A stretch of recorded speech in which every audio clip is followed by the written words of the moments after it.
ಪದ್ಮಾ, ಪಾರ್ವತಿ, ನಿಮ್ ಕೆಲ್ಸ ಎಲ್ಲ ಮುಗೀತಾ? ಹಾ ಮುಗೀತಮ್ಮ. ನಮಸ್ತೆ. ನಮಸ್ಕಾರ. ನಮಸ್ತೆ. ನಮಸ್ತೆ ಅಜ್ಜಿ. ನಮಸ್ತೆ ಎಲ್ರಿಗೂ. ನಮಸ್ತೆ. ದುರ್ಮಾರ್ಗಿ, ಏನು ಗೊತ್ತಿಲ್ದಿರೋ ತರ ಇಲ್ಲಿ ಬಂದು ಕೈ ಮುಕ್ಕೊಂಡು ನಿಂತಿದ್ದಾನೆ. ನೀನು ದೊಡ್ಡಮ್ಮ, ದೊಡ್ಡಮ್ಮ, ದೊಡ್ಡಮ್ಮ, ಏನ್ ದೊಡ್ಡಮ್ಮ ಇದಲ್ಲ? ಎಂಥ ನೀಚ ನೋಡು, ನೇರವಾಗಿ ನಮ್ಮನೆಗೆ ಬಂದ್ಬಿಟ್ಟಿದ್ದಾನೆ. ಏನ್ ಮಾಡ್ತಾನೋ ಏನು. ನಮಸ್ತೆ ಮಾವ. ಬಾಪ್ಪ ಬಾ. ಅಯ್ಯೋ ಪರವಾಗಿಲ್ಲ ಮಾವ. ರಾಜಲಕ್ಷ್ಮಿ, ರಾಜಿ,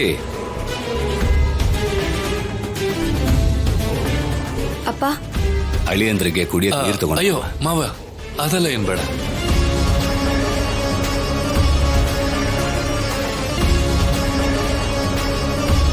ಇವರಿಗೆ ಕುಡಿಯೋ ನೀರಿಗೆ ಬದಲು ಅವತ್ತು ರಾಜಿ ಕೊಟ್ಟಿದ್ದಲ್ಲ ಖಾರದ ಕಾಫಿ, ಅದು ಕೊಟ್ರೇನೆ ಸರ್.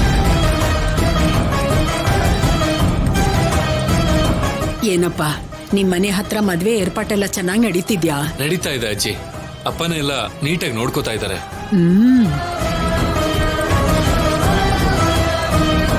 ಅತ್ತೆ, ದೊಡ್ಡಮ್ಮ, ಏನತ್ತೆ ನೀವು? ನಾನಲ್ಲಿ ಪ್ರತ್ಯಕ್ಷವಾಗಿ ನೋಡಿದ್ದೀನ. ನಾನ್ ನಿಮ್ ಮುಂದೆ ಹೇಳ್ತಾ ಇದ್ರು ಕೂಡ ನೀವ್ ಏನು ನಡೆದೇ ಇಲ್ಲ ಅನ್ನೋ ಹಾಗೆ ಮದ್ವೆ ಬಗ್ಗೆ ಮಾತಾಡ್ತಿದ್ದೀರಲ್ಲ, ಯಾಕೆ ಹೀಗ್ ಮಾಡ್ತಿದ್ದೀರಾ?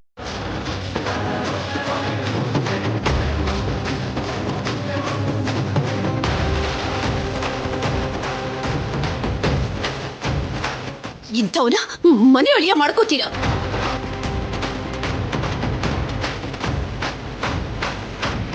ದೊಡ್ಡಮ್ಮ ಸುಮ್ಮನೆ ಇರಿ. ದೊಡ್ಡಮ್ಮ ಒಂದ್ ನಿಮಿಷ ಇರಿ, ನಾನು ಹೇಳೋದನ್ನ ಕೇಳಿ.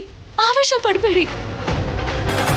ಆ ಗೆರೆ ಆ ಕಡೆಯಿಂದ ಬರುವಂತ ಮಾತುಗಳನ್ನ ನೀನ್ ಕಿವಿಗೆ ಹಾಕೊಳಕ್ ಹೋಗ್ಬೇಡಪ್ಪ. ಅವ್ರಿಗೆ ನಿಮ್ ಮದ್ವೆನ ನಿಲ್ಸೋದೇ ಕೆಲ್ಸ.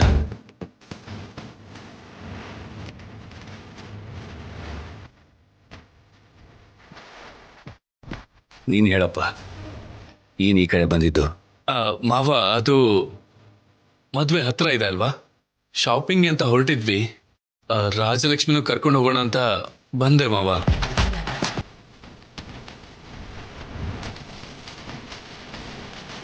ಏನೋ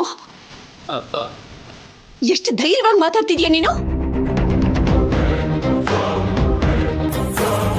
ಏನು ರಾತ್ರಿ ಆ ಹುಡುಗಿ ಜೊತೆ ಇದ್ದು ಹಾ ಈಗ ರಾಜಿನ ಶಾಪಿಂಗ್ ಕರೆಯೋದಕ್ಕೆ ಬಂದಿದ್ಯಾ?